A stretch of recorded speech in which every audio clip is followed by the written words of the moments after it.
80 years ago, we had a series known as the Railway series. I've noticed that many people love talking about the Railway series, and they're not alone. I'm one of those people too. I love everything about the Railway series lore, the Railway series facts, and so many details here and there. And I've seen a lot of ranking videos of everyone's favorite Railway series book, or the Railway series stories for starters. But one video I really wanted to do for the 80th anniversary is a ranking video of all 105 Wilbert Audrey Railway series stories. That's right, all 105 of Wilbert Audrey Railway series stories. Now, keep in mind, I'm going to be talking about the Railway series stories, not the episodes based off the stories. And there are going to be some key differences between the two. Like, if I say, oh, I like this episode because of the visual aesthetic and the music work, I can't do that in the Railway series version because it's just illustrations and written dialogue that you just have to read. So with any of those like technical matters that did in the TV series, those can't count. Now, it is fair to say that maybe a story is better than the actual episode, or the episode was more superior than the story. So if I ever do like a classic series ranking of all like the first 5 seasons of the TV show, then it would make sense that some things would be different for different reasons.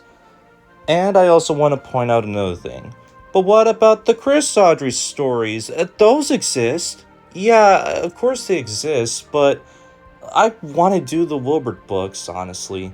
And I have read all of Chris's stories. Yes, I have. But the problem is, most of them would most likely not be in the higher ranking. They would most likely be in a much lower ranking, or probably D tier. Not atrocious, but kind of bad when it comes to the stories. And here's the nice thing about Wilbert's stories. There is no bad stories. There's going to be some okay or maybe mid stories in the C tier, but most of them are actually pretty good, and some are great, and the best ones exist. So without further ado, let's get on to the ranking of all 105 Railway series stories, starting with the least favorite. Well, this sucks. 105. You know what's funny? Like, every Railway series book had 4 stories, all except one, which was Henry the Green Engine. And you might be thinking to yourself, hey, the 5th story is not that bad. Like, what can go worse than an extra story? Ladies and gentlemen, I present to you Percy and the Trousers. Simply the most shortest and most forgettable Railway series story ever made in Henry the Green Engine. Why, you may ask? Well, I'll tell you why. This isn't a Henry-centric story. This is a Percy story.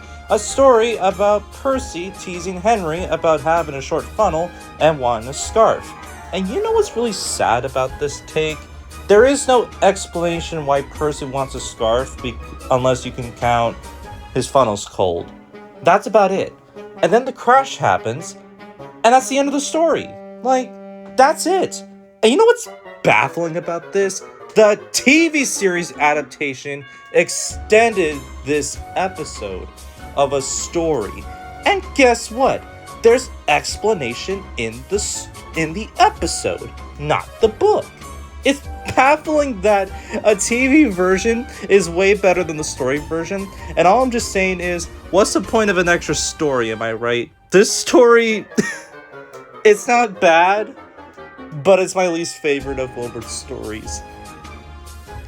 Also, I think the story was based after, like, some, like, writing, like, structure, or just something that happened in real life or something, but I don't know. All I'm saying is this story is just not good. It's not bad. It's just one of those why does it exist stories, and but then thank God the TV series exists. Okay, let's just move on to the next one. A shower of water fell on the fat hat. Nice new top hat. You know, I don't blame Wilbur Audrey. If James the Red Engine is his least favorite Railway series book, I think a couple of stories really show.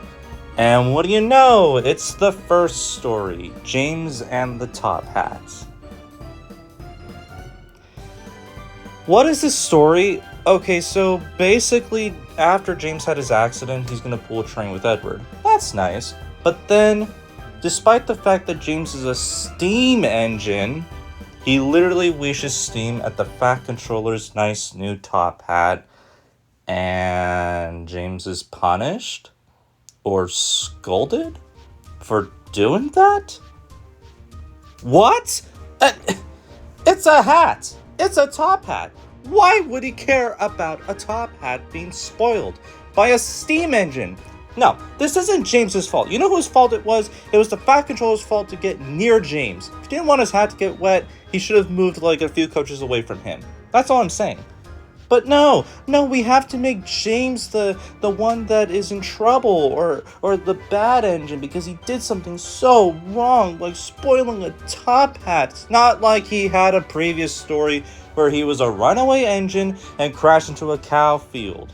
Okay, well, that's just break blocks that caused it. But my point is, this is just a little too exaggerating. Speaking of exaggerations, oh my god, look at these illustrations. They're so ugly. I'm sorry. I know this is Clarence Reginald Dalby's first illustration, but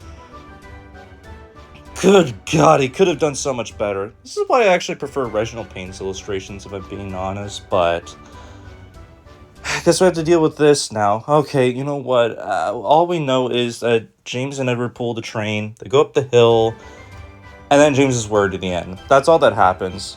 Oh, I hope the next story isn't as bad as this one, but not bad, but just okay. My point is, I really don't strive to the story, but it's just okay. On to the next one, shall we? Have you got some bootlaces ready? Gee, what do you know? It's the next story. You see why that I don't really like this story as my favorite? It's kind of my least favorite. This probably explains why. Okay, so next story. James is scolded by the Fat Controller. Just great. Now James is pissed and upset about the whole thing. Okay, I do like this one attention to detail that they didn't mention in the TV series, but in the book version, when James is bumping the coaches, the passengers are just frightened and they refuse to get close to James. That actually is funny. But thanks to James being so hot-tempered, he pulls a passenger train and bumps the coaches so hard that he breaks the brake pipe. And they'll always be mended with a newspaper and a leather bootlace. And literally none of the other passengers have it except for that one passenger, which, okay, that's actually kind of funny. And I love how the book version actually gives him a name, Jeremiah Jobling, which, why didn't the TV series do that? That would have been so cool if he was like a recurring character. Oh well.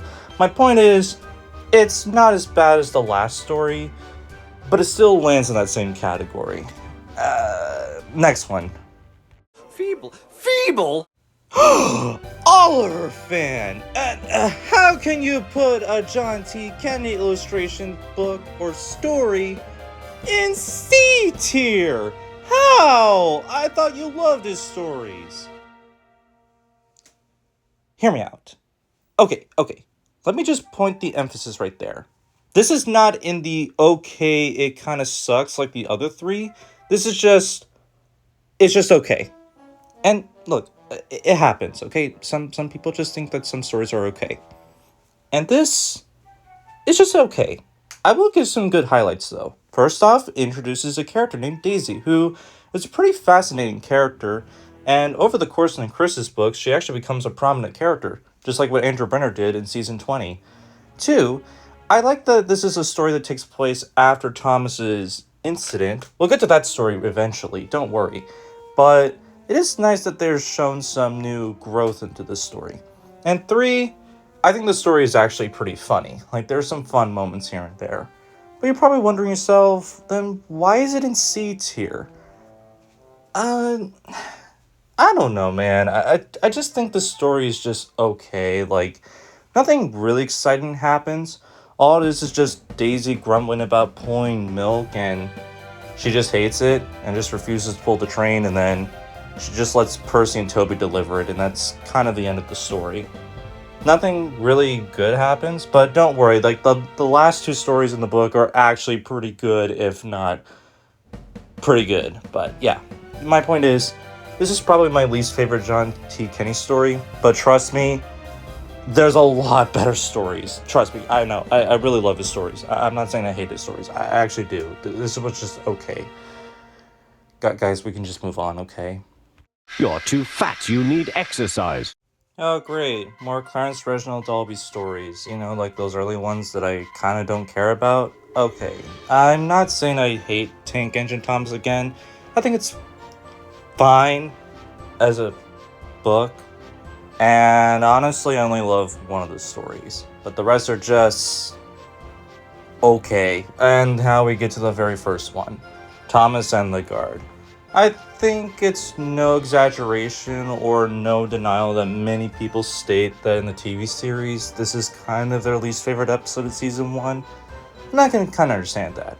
I do have nostalgic finds with that episode though, but we're not talking about the episode, we're talking about the story. Okay, so basically it's just the same thing, you know, where Henry is late, Thomas calls him fat. Okay, that's actually funny. And he leaves the Guard behind. Though the book version is actually slightly better, and I'll tell you why. Because when the Guard blew his whistle, he accidentally bumps into some carriages and falls face flat to the ground. Oh, okay, wow, brutal. And then Thomas leaves the Guard behind.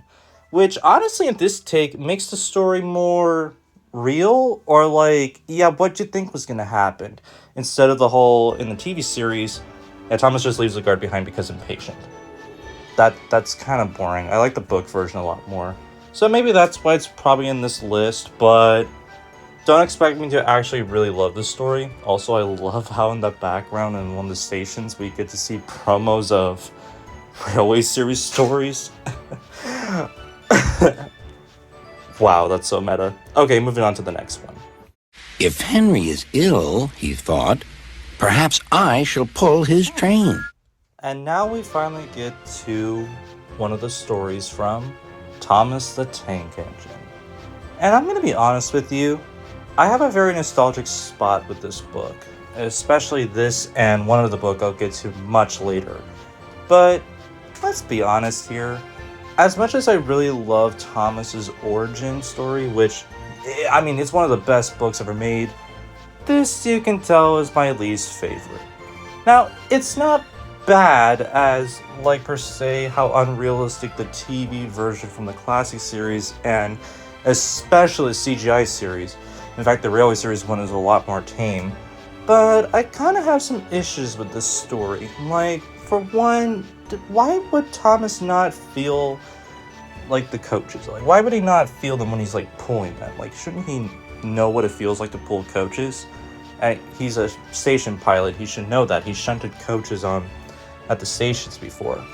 And two, I don't know why, but I think Trampy just did the story a lot more better and clever, I guess. I think it was just more funnier that way.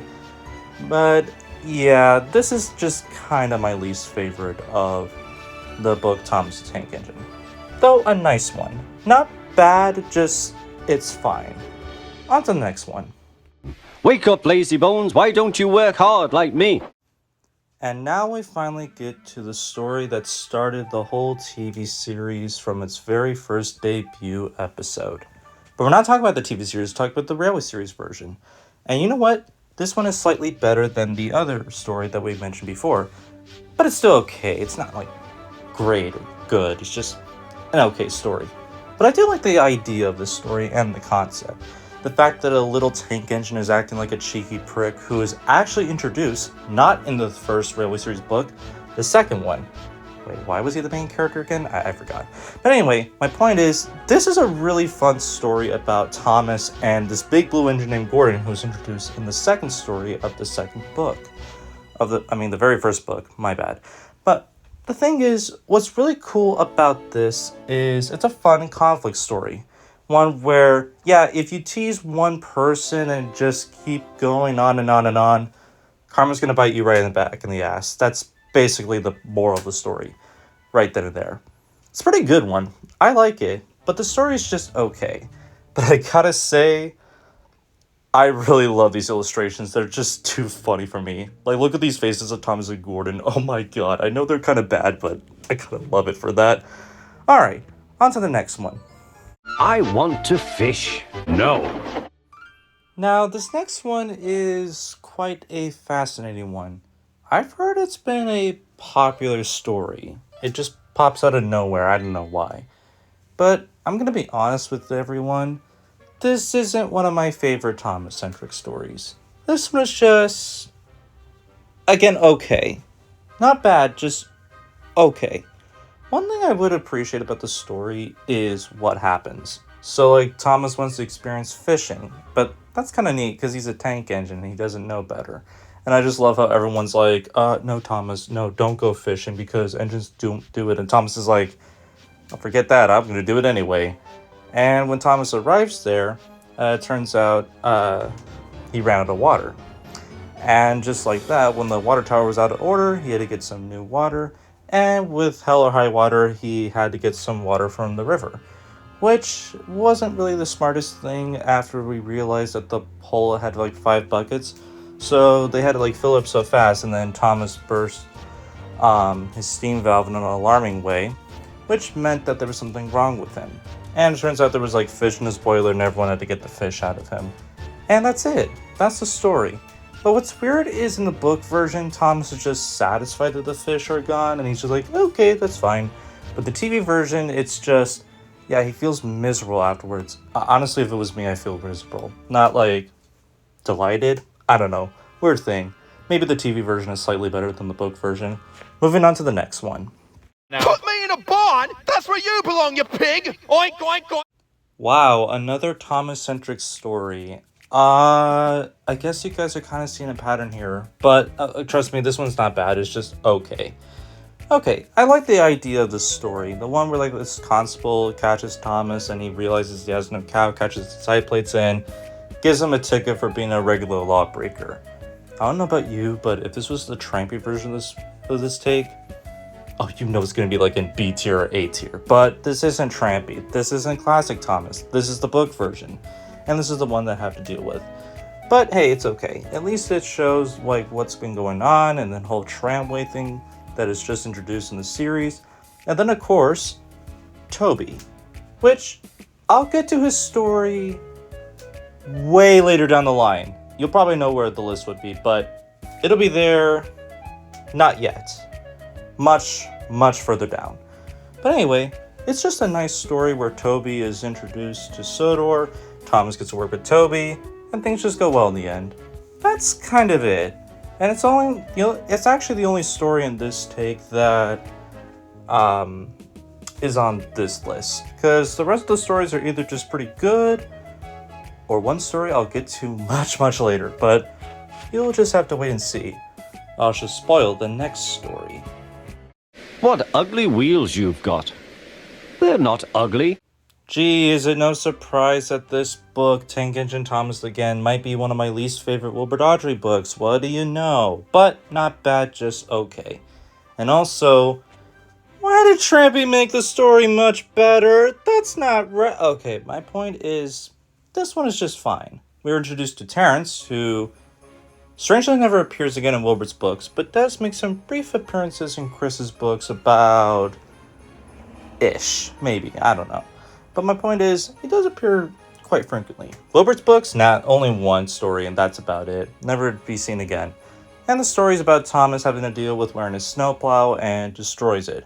And then he realizes that once he gets stuck in snow, he needs to wear his snowplow again. That's it. That's like the moral of the story right there.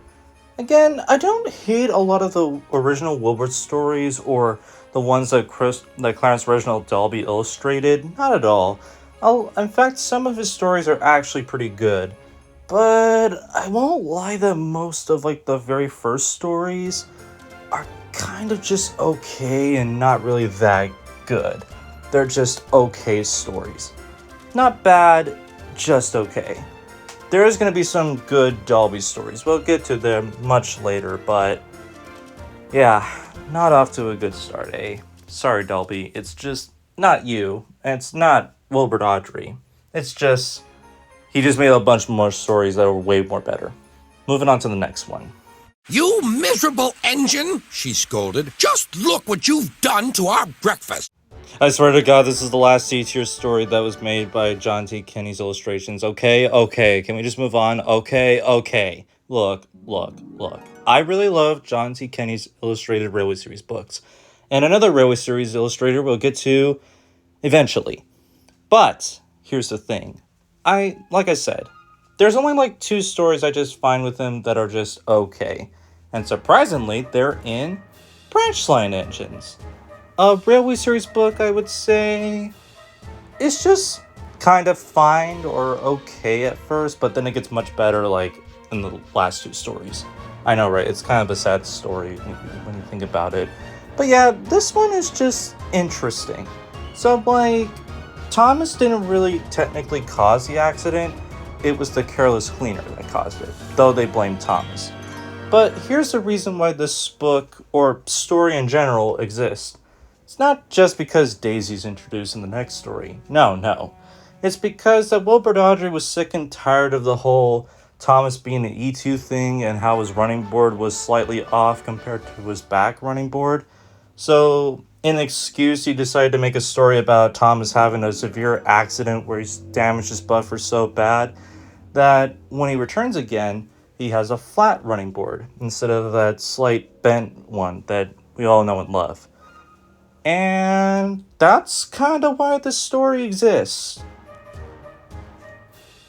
I mean, not bad, and I mean, it did become like a very popular story. Like, many people surprisingly really love this one. But I'm gonna be honest, I kind of find this story overrated. It's just okay. Like, I don't hate it, and it's not bad. But maybe it just gets a little bit too much hype. But that's just me. I don't know. But if you love this story, or you say it's one of your favorites, good for you. I'm not saying, like, it's not bad to not love this story. Just not my cup of tea. Or breakfast, I don't know. Anyway, moving on to the next one. What the hell is that? That's not an engine, that's a caterpillar on wheels. Where's the rest of it? Okay, hear me out. Gunvor and Peter Edwards' illustrated stories are also some of my favorites. And this is the only story, I swear, the only story illustrated by them that is just okay. Woolly Bear. Okay, let me just emphasize here. So, I actually don't mind the very first story introduced in tramway engines, and weirdly enough, this book was just kind of made as a... It had to be made because Thomas is there. They just wanted another Thomas-centric story. But they did so clever in the second half with Mavis being introduced. And don't worry, we'll get to her stories much later. You'll see. I actually really like the Mavis stories. But the ones that were made before that were just, well, okay, one's good, the other's just okay. And this is my only kind of problem, and I guess this is kind of the point of the story. It's not the worst thing, but hear me out on this. So, after Percy teases Thomas, Thomas is just rude to Percy, and Percy's offended by it. And then Thomas gets the last laugh when Percy fumbles or just makes a fool of himself by looking like a woolly bear caterpillar. And I don't mind the origins behind the story, being that the reason why Thomas calls Percy an ugly caterpillar is based off of Dalby's illustrations of Percy and how Wilbur Awdry criticized it. Now, that's funny, and I think I want to put this as good, but here's my only problem with the story. How it ends is just, Percy's miserable, Thomas will be laughed off, and that's kind of it. There is no, like, in-between story where both are, like, butt-heading each other and then they have a resolution. It doesn't work like that. They did this in More About Thomas the Tank Engine with its last story, which I'm not going to talk about that story or the books right there because that's Chris Awdry's stories and we're not doing that. But yeah, this one's just kind of left off-putting. I guess that's the point, and I like the idea of the story. It's good, I like it, but I just think the overall story is just okay. But I swear to God, only one made by Gunvor and Peter Edwards illustrations. Let's just move on.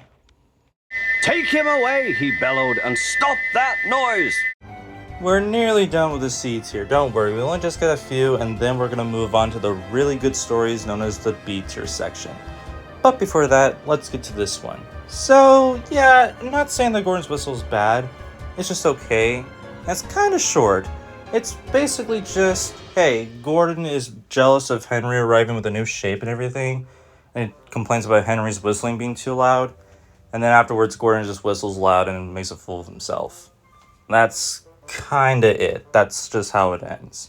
There is another story I'll get to in B tier, most likely, but aside from that, yeah, it's just kind of short, and then there's a reason why that one least favorite story is also present. I think like both stories were just too short that they just decided, hey, let's fill in an extra story because why not?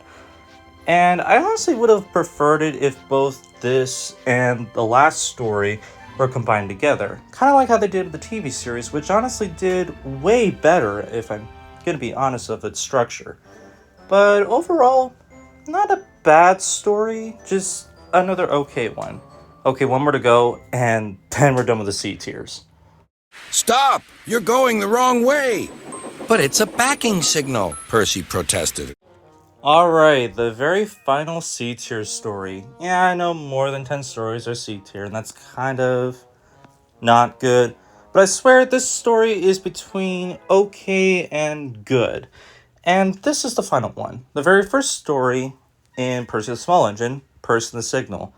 Which is a nice story that shows like Percy's cheekiness and plays his like nasty tricks with the engines, but it also shows the sides of the big engines taking advantage of Percy, and then him getting fooled. And that's about it what happens, especially the whole back and signal thing. And I'm gonna be technically honest here, I don't mind the Railway series idea of this, and it works fine, but the TV series version is just... I don't know. My point is, it's just not one of my favorite stories. And it's not a good one, it's just okay. But trust me, there's a lot more stories that are actually good. And I'm not exaggerating how many stories are in B tier. Because, oh boy, we are going to have a long list with B tier good stories. And the number is 68 stories.